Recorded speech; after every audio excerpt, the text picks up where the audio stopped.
సంవత్సరాల తరబడి government job కోసం వేచి చూస్తున్నారా? కేవలం 8 నెలల్లో మీ కల నెరవేర్చుకోండి. వెంటనే కింది నంబర్స్‌కి కాల్ చేయండి. హెవీగా డ్రింక్ చేస్తాడు. డ్రింకే కాదు, ఈవెన్ గుట్కాలు అలానే నమ్ముతూ అలానే వస్తాడు.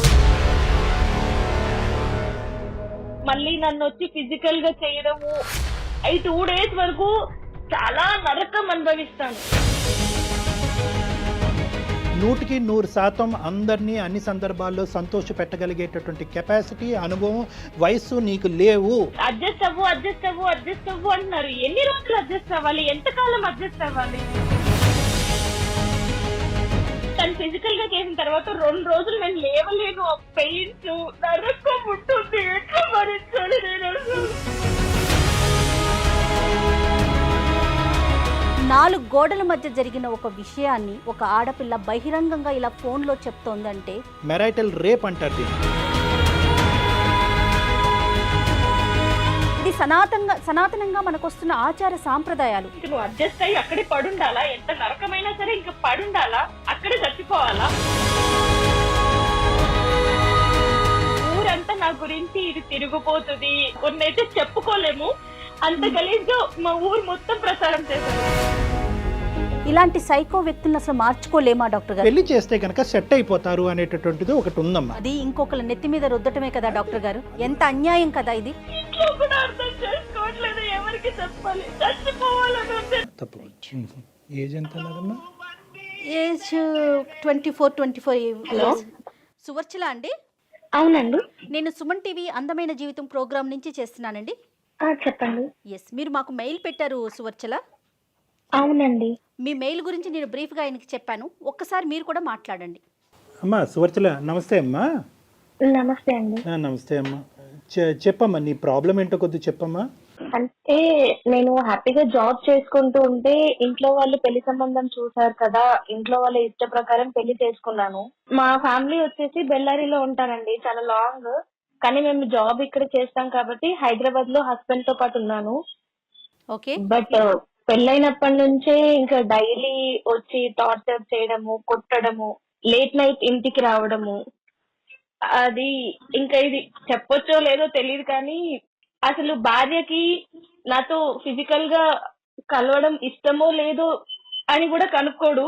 ఫిజికల్ గా వచ్చి సినిమాలో చూపిస్తారు కదా రేప్ చేసినట్టు, వచ్చి బలవంతంగా చేసేవాడు. ఈవెన్ ఎంత టార్చర్ ఉండదంటే తను గుట్కాలు, సిగరెట్లు అన్ని తాగి అవి నములుకుంటూనే నాతో ఉండేవాడు. అది ఎవరికి చెప్పుకోవాలో కూడా అర్థం కాకపోయేది. సువర్చల ఇంట్లో ఎవరెవరు ఉంటారండి? హైదరాబాద్ లో ఉన్నప్పుడు నేను మా వారు మాత్రమే ఉండేవాళ్ళము. ఇంకా నైట్ ఏ టైం పడితే ఆ టైం ఫ్రెండ్స్ ని తీసుకొచ్చి నాకు అది వండి పెట్టు, ఇది వండి పెట్టు, నువ్వు ఇప్పుడు చేస్తావా లేదా. మ్యారేజ్ కి ముందు ఇతని గురించి నీకు ఎంత అవగాహన ఉందమ్మా? అంటే పెళ్లికి ఎంగేజ్మెంట్ కి, పెళ్లి చూపులకి మధ్యన ఎంత గ్యాప్ ఉందమ్మా? అంటే మా ఎంగేజ్మెంట్ కూడా అవ్వలేదన్నమాట. ముహూర్తాలు పెట్టుకున్నారు, ఎంగేజ్మెంట్ వద్దు అని చెప్పి డైరెక్ట్ గా పెళ్లి చేశారు. యాక్చువల్లీ ఇంకో విషయం ఏంటంటే అతనికి పెళ్లికి ముందే ఒక ఎంగేజ్మెంట్ క్యాన్సిల్ అయిపోయిందంటే, ఎంగేజ్మెంట్ అయిపోయిన తర్వాత పెళ్లి క్యాన్సిల్ అయిపోయింది. ఆ విషయం ఊర్లో వాళ్ళందరికీ తెలుసు కానీ మాకు చెప్పలేదు. అంటే అబ్బాయి ఏమన్నా ఇప్పుడు మేము అడిగితే అబ్బాయి మంచోడే అనుకున్నామమ్మా, ఇంత దారుణంగా చేస్తాడని అనుకోలేదు మేము. ఎవరిని అడిగారు సువర్చల మీరు? అంటే అబ్బాయిది మాది ఒకటే ఊరు. అంటే ఈ కోవిడ్ లాక్డౌన్ వల్ల మేము ఇంటికి వెళ్ళిపోవాల్సి వచ్చింది, అక్కడే ఉంటున్నాము. వాళ్ళు మేము ఒకటే ఊరు, అంటే పక్క వీధి, అంటే కొంచెమే గ్యాప్ అన్నమాట వాళ్ళ ఇంటికి మా ఇంటికి. ఓకే. ఏం చేస్తుంటాడు అతను? Software engineer. ఓకే. మీ ఇద్దరు ఏజ్ గ్యాప్ ఎంతమ్మా? నువ్వు 24 అన్నారు, అతను ఎంత వయసు? నాకంటే 1 year పెద్ద. ఓకే, 1 year పెద్ద. ఇంతకు ముందు అతను ఎంగేజ్మెంట్, మ్యారేజ్ వరకు కూడా ఎందుకు వెళ్ళలేదు అన్నది మనకి ఏమైనా ఇప్పటికైనా ఏమైనా తెలిసిందమ్మా? ఏమైనా ప్రత్యేకమైనటువంటి కారణాలు ఏమైనా ఉన్నాయా? అదేమి చెప్పలేదన్నమాట. అంటే మాకు తెలిసింది ఎప్పుడు నాకు ఇదంతా అవుతుంది, నేను ఇంటికి వెళ్ళిన తర్వాత మాకు ఇష్యూస్ అవుతున్నాయని తెలిసిన తర్వాత అప్పుడు వేరే చుట్టాలు వచ్చి ఇట్లా అయ్యిందంట అని చెప్పారు. అయితే మా పేరెంట్స్ అడిగారనమాట, ముందు చెప్పుంటే మేము చేసేవాళ్ళం కాదు కదమ్మా, మరి ఎందుకు చెప్పలేదు ముందు అని వాళ్ళు అడిగారు. వాళ్ళు ఏం చెప్పలేదు మాకు. మ్యారేజ్ అయినటువంటి అంటే ఫస్ట్ ఫ్యూ డేస్ నుంచి ఈ యొక్క డిఫరెన్స్ కనిపించిందా, లేదంటే ఒక 2-3 నెలల తర్వాత మొదలు పెట్టాడా? ఆస్తిపాస్తుల గొడవలు కానీ కట్న కానుకల విషయాల్లో ఏమన్నా గొడవలు ఉన్నాయా? ఇంకేమన్నా అలాంటివి ఏమైనా ఉన్నాయమ్మా? అంటే స్మూత్ గానే అంటే ఫ్యూ నడిచిందా? డేస్ నుంచే స్టార్ట్ చేశాడు. బట్ హైదరాబాద్ లో ఉన్నాం కదా, పేరెంట్స్ కి చెప్పి బాధ పెట్టడం ఎందుకని నేను అడ్జస్ట్ అవుతూ వచ్చాను. ఇంకా లాక్డౌన్ వల్ల ఇంటికి వెళ్ళడము, పక్కనే ఉండడము, ఎవరైనా ఇంటికి వచ్చినప్పుడు అమ్మగారి ఇంటికి వెళ్తే ఫోన్ చేసి నువ్వు మీ అమ్మగారి ఇంట్లోనే ఉంటావా రావా అని చెప్పి ఇంటికి వెళ్ళిన తర్వాత కొట్టడము, ఇవన్నీ చేసేవాడు. ఇంట్లో అప్పటికి నేను చెప్పలేదు, కానీ ఒక ఇష్యూ వల్ల నేను అతనితో నన్ను బాగా కొట్టడం వల్ల నేను ఇంటికి వచ్చేసాను. ఇంటికి వచ్చిన తర్వాత 3 months అయినా సరే నాకు ఒక కాల్ కానీ మెసేజ్ కానీ ఏమీ లేదు. కనీసం వస్తావా ఇంటికి అని కూడా అడగలేదు.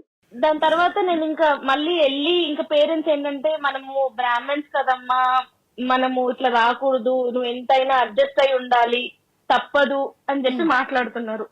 ఇంట్లో ఉంటే నువ్వు వెళ్ళు అని చెప్పి వాళ్ళు బరువుగా ఫీల్ అవుతున్నారు. అక్కడికి వెళ్తే టార్చర్, ఇప్పుడు మెంటల్ గా టార్చర్, ఫిజికల్ గా టార్చర్.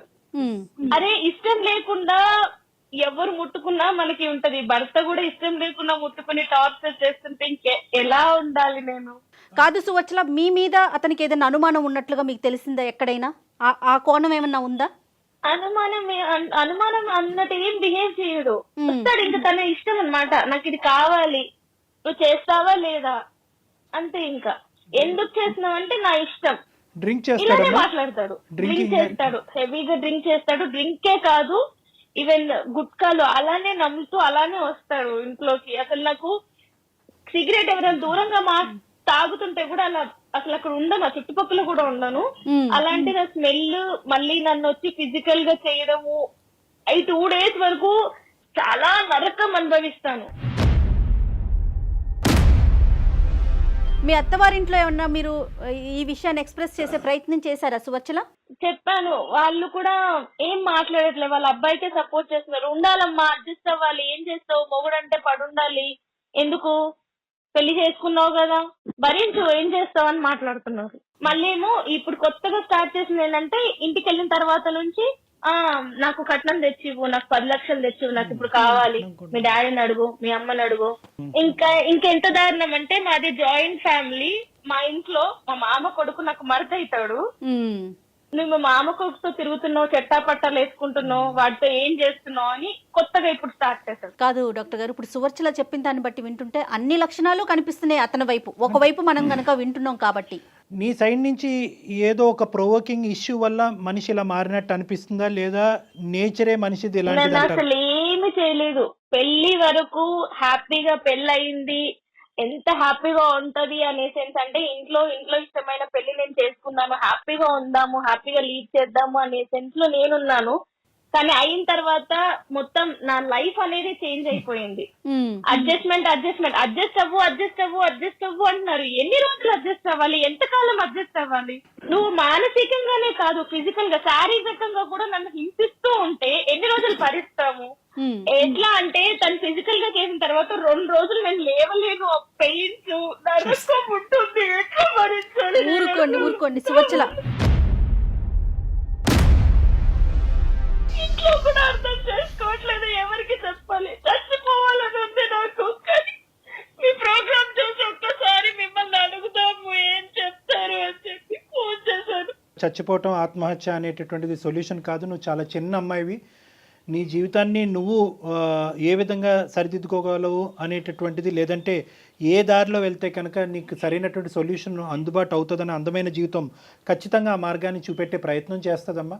కానీ ఇంకా ఏమన్నా ఉందమ్మా? అంటే సర్దుకుపోయి దిద్దుకుని ముందుకెళ్ళిపో అని చెప్పేటటువంటి వాళ్ళకు కాకుండా నీ మనసు, లేదంటే అంటే మీ పేరెంట్స్కి ఆ మనసు లేదు అనేటటువంటి అభిప్రాయం నాకు లేదు, కానీ వాస్తవానికి నీ యొక్క సిచ్యువేషన్ ఎగ్జాక్ట్గా అర్థం చేసుకుని ఈ విధంగా ఉండు అని సపోర్ట్ చేసేటటువంటి స్నేహితులు కానీ. ఒక మాట చెప్పండి, నా తల్లిదండ్రుల ముందే నన్ను వాడు కొట్టిండు. అవునమ్మా, దారుణంగా కొట్టి తోసి పడేసిన వాడు, వాళ్ళు లేనప్పుడు నన్ను ఎలా చూసుకుంటాడు వాళ్ళకి తెలియదా?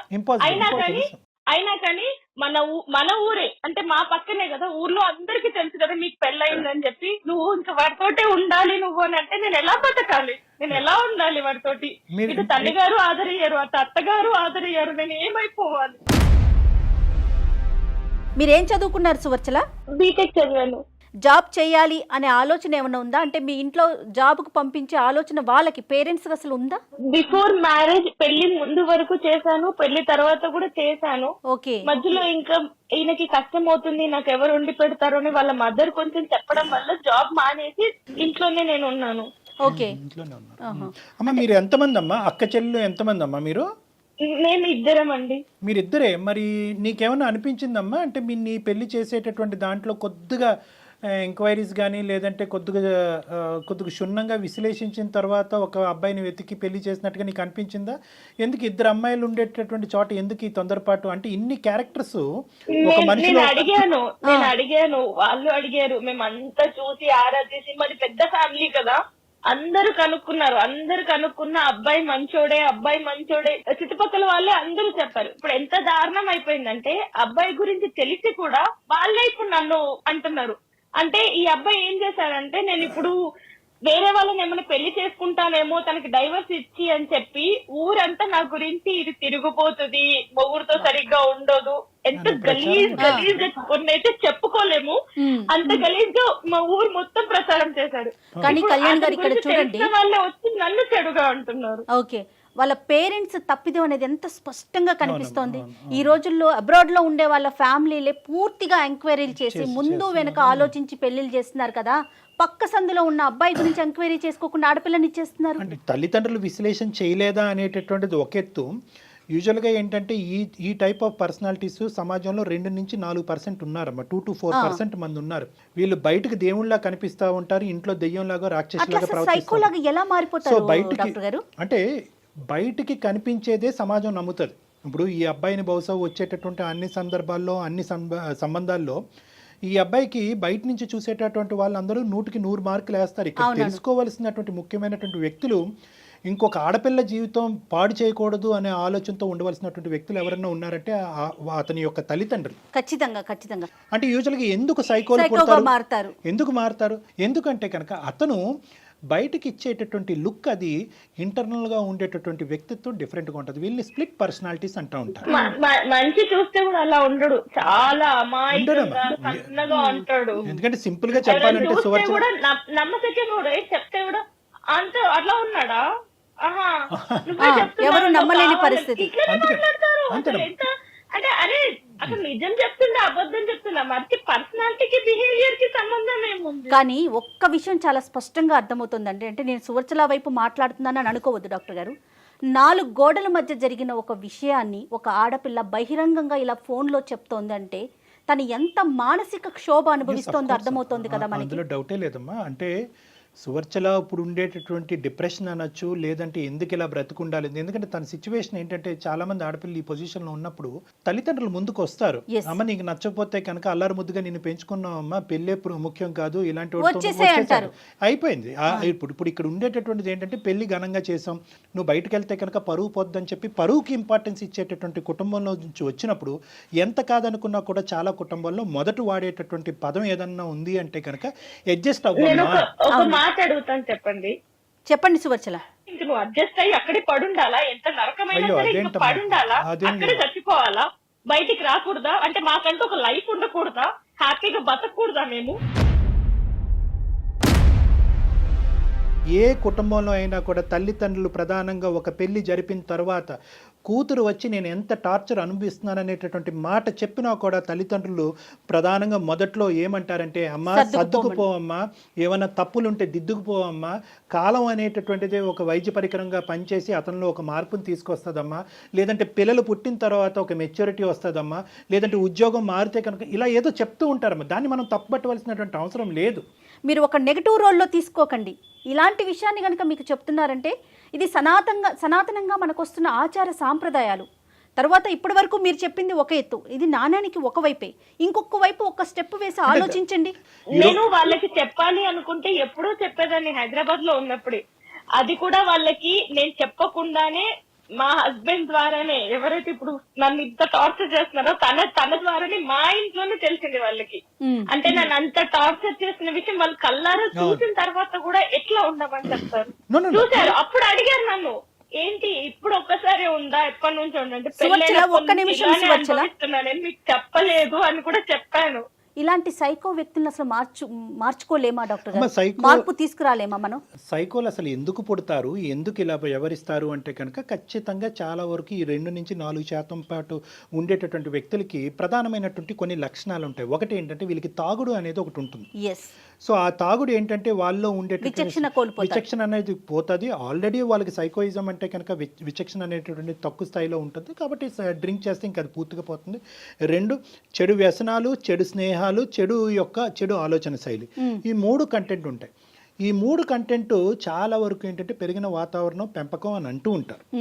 ఎందుకు నేను ఇక్కడ పెంపకం అనే మాట అంటున్నానంటే కనుక ఇప్పుడు సువర్చల చెప్పినటువంటి ఈ గుణాలన్నీ కూడా, ఈ లక్షణాలన్నీ కూడా బహుశా తల్లిదండ్రులు చూడలేదంటారా వాళ్ళ అబ్బాయిలు? ఇన్ని సంవత్సరాలు చూడలేదంటారా? ఖచ్చితంగా చూస్తుంటారు. తెలిసే ఉంటుంది కదా కానీ మన సంప్రదాయంలోని లేదంటే మన యొక్క దాంట్లో ఏంటంటే అబ్బాయికి కానీ లేదంటే కొన్ని సందర్భాల్లో అమ్మాయికి కానీ ఒక చెడు వ్యసనం కానీ, చెడు అలవాట్లు కానీ, చెడు పద్ధతులు కానీ, మానసిక పరిస్థితులు కానీ ఇలాంటివి ఉంటే కనుక పెళ్లి చేస్తే కనుక సెట్ అయిపోతారు అనేటటువంటిది ఒకటి ఉందమ్మా. అది ఇంకొకరి నెత్తి మీద రుద్దటమే కదా డాక్టర్ గారు? అంతే. ఎంత అన్యాయం కదా ఇది. అర్ధరాత్రి పూట వచ్చి ఫ్రెండ్స్ తీసుకొచ్చి చికెన్ వండు అంటాడు. చికెన్ ఉండదు ఇంట్లో, చికెన్ వండు అంటాడు. వాళ్ళ ఫ్రెండ్స్ ముందే నాతో గలీజ్ గా బిహేవ్ చేస్తారు. ఇప్పుడు ఫ్రెండ్స్ ముందే ఒక హస్బెండ్ వాళ్ళ వైఫ్ తో ఇట్లా బిహేవ్ చేస్తుంటే వాళ్ళు నాతో ఎట్లా బిహేవ్ చేస్తారనే ఫ్రెండ్స్ ఒక్కసారి కూడా ఆలోచించలేదు. అంటే వాళ్ళు ఎలా చూస్తారు అన్నప్పుడు. ఇప్పుడు ఒక శాడిజము, సైకోయిజము, టార్చరిజం అనేటటువంటి పదాలకు సంబంధించినటువంటి అన్ని బాక్సులు మా చేత టిక్ పెట్టించామమ్మా. ఈ రోజు ఏదో ఒక యాంగిల్ అంటే కనుక ఈ ప్రయత్నం చేద్దాం, ఆ కౌన్సిలింగ్ చేద్దాం, మనిషిని మారుద్దాం, మనిషిని మా దగ్గర తీసుకురండి, లేదంటే నువ్వు ఇలా వ్యవహరించమ్మా అని చెప్పచ్చు. కానీ ఈరోజు నువ్వు ఉండేటటువంటి దుస్థితి ఎలా ఉందంటే ఇమోషనల్ అబ్యూస్ ఉంది. మానసికంగా చంపేస్తున్నాడు. ఈ అమ్మాయి కరెక్ట్ కాదని చెప్పి ప్రచారం చేస్తున్నాడు. ఈ అమ్మాయి క్యారెక్టర్ కరెక్ట్ కాదని ప్రచారం, మానసికంగా హింసిస్తున్నాడు. సెక్షువల్గా అంటే భార్యాభర్తలకు సంబంధించినటువంటి సంబంధంలో ఈ అమ్మాయిని మెరైటల్ రేప్ అంటారు దీన్ని. ఇప్పుడు ఆ అమ్మాయి చెప్పింది ఏంటంటే ఫిజికల్ అబ్యూస్ కూడా. అంటే చిన్నవాటికి వాటికి నామే చేయి చేసుకుంటున్నాడు. అంటే ఇక్కడ మనం ఈరోజు ఇక్కడ కూర్చుని బహుశా సువర్చల తన భర్తకు సంబంధించినటువంటి కొన్ని మంచి విషయాలు చెప్పట్లేదేమో అని అనుకోవటానికి ఒక అవకాశం ఉంది. కానీ ఎన్ని చెప్పినా కూడా ఇన్ని గుణాల ముందు అతని యొక్క మానసిక పరిస్థితి, అతని వ్యక్తిత్వం చాలా పూర్తిగా దిగజారినట్టు. అయితే ఒక్కటన్నా మంచి లక్షణం ఏమన్నా చెప్పగలుగుతారా సువర్చల మీరు అతని వైపు నుంచి? అంటే ఏమీ లేదు. పెళ్ళైనప్పటి నుంచి మేము కలిసి ఉన్నప్పటి నుంచి నాకు రోజు ఏడుపు, ఎవ్వరికి, ఎందుకంటే ఇద్దరమే ఉండేది.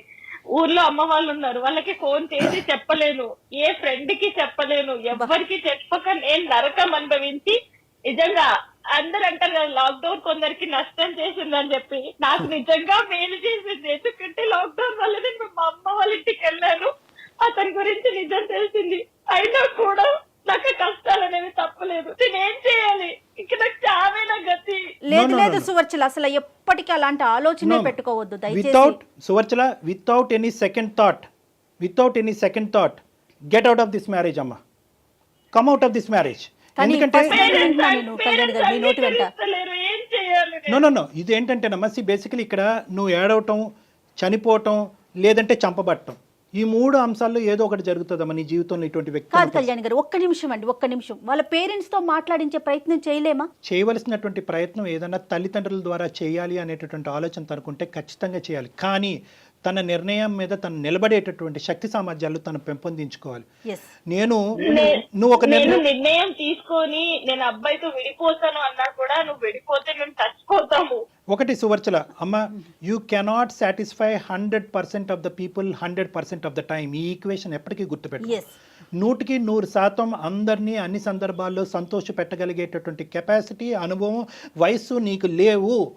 తల్లిదండ్రుల దగ్గర నుంచి బ్లాక్మెయిల్ వచ్చినా, ఏది వచ్చినా ఇది నీ జీవితానికి సంబంధించినటువంటి అంశం.